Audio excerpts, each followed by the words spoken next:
भाभी आपसे एक काम भी ढंग से नहीं होता क्या? मेरे भतीजे को एक दिन भी ढंग से नहीं संभाल पाई। क्या हाल कर दिया उसका, कितना दर्द हो रहा होगा उसे। देवर जी उसमें 2 मिनट के लिए वॉशरूम गई थी और हवा भी तो देखो ना कितनी तेज चल रही है, गलती से आ गया होगा उसका गेट में हाथ। बस करो भाभी, आप अपनी गलती को ना हवा में मत टालो। एक काम तो आपसे ढंग से होता नहीं है, ना ही आप पे घर संभाला जा रहा है, ना ही आप पे बच्चे संभाले जा रहे हैं। नहीं देवर जी ऐसा नहीं है, मैं सच बोल रही हूँ। मैं सिर्फ 2 मिनट के लिए बाहर गई थी। अरे क्या हो गया, तुम दोनों आपस में लड़ क्यों रहे हो? पूछो, भाभी से ही पूछो, क्या हाल किया इन्होंने मेरे भतीजे के साथ। क्या हुआ दीप सागर को?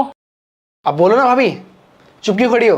भैया के सामने बोलो कि क्या हाल किया मेरे भतीजे के साथ। सरजिश वो क्या हो भाभी, आप सब बोला भी नहीं आ रहा। भैया मैं बताता हूँ, सागर की ना इनकी लापरवाही की वजह से गेट से 2 उंगली कट चुकी है। इन्होंने ना उसको गेट पे ले जाके छोड़ दिया था, और शुक्र मनाओ उसका पूरा हाथ नहीं कटा, वरना आज तो अनर्थ ही हो जाता। क्या तुमसे एक बच्चा भी नहीं संभाला जाता? भाभी तुम्हारी इतनी हिम्मत, तुमने भैया के ऊपर हाथ उठाया? तुम्हें बिल्कुल भी तमीज नहीं है क्या? अच्छा, तुम्हारा भाई, क्या मैं किसी की बहन नहीं हूँ? और देवर जी आप तो तमीज की बात करो ही मत। सबसे पहले ना आपके भाई ने उस पर हाथ उठाया, फिर मैंने उठाया है। क्या हुआ भाभी, अगर थप्पड़ मार दिया तो? गलती करोगी तो पिटोगी भी तो, और वैसे भी वो तुम्हारे पति है। क्या गलती है मेरी? बच्चा है छोटा, खेलता है कूदता है तो लग जाती है उसके। और वैसे भी जब आप लोग उसे खिलाते हो तब उसकी चोट नहीं लगती।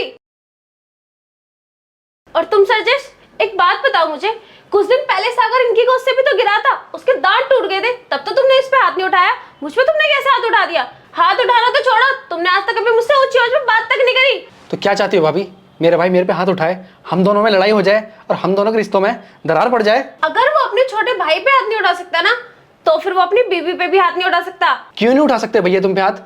तुम उनकी पत्नी हो और वो तुम्हारे पति है, तो उनका हक बनता है तुम पे हाथ उठाना। लेकिन एक पत्नी अपने पति पे हाथ उठाए ना, तो इससे शर्मनाक चीज ना कुछ हो नहीं सकती।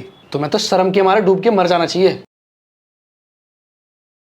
वाह देवर जी, मानना पड़ेगा आपको। तो अगर एक पति अपनी पत्नी पर हाथ उठा रहा है तो वो बहुत मान सम्मान की बात है, और अगर पत्नी अपने पति पर हाथ उठा रही है तो उसे डूब के मर जाना चाहिए। अरे गुस्से में पति का हाथ उठ जाता है पत्नी पे। गुस्सा सिर्फ आपके भाई को ही नहीं आता, मुझे भी आता है गुस्सा। उठ गया मेरा हाथ भी गुस्से गुस्से में। बस करो भाभी, आप भूलो मत तुम इसी घर में रहती हो और मेरे भैया की पत्नी हो। अच्छा, तो फिर ये कैसे भूल गए कि मैं इनकी पत्नी हूँ? ये कैसे उठा सकते हैं मेरे पे हाथ? भाभी भूलो मत, ये हमारा घर है, तुम्हारे बाप का घर नहीं है। अगर यहाँ रहना है ना तो हमारे कायदे कानून से रहना पड़ेगा, समझ में आया?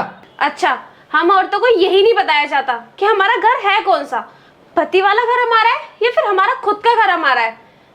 और तुम सोचो जरा, मेरी तो गलती भी नहीं थी, तुमने फिर भी मुझ पर हाथ उठा दिया।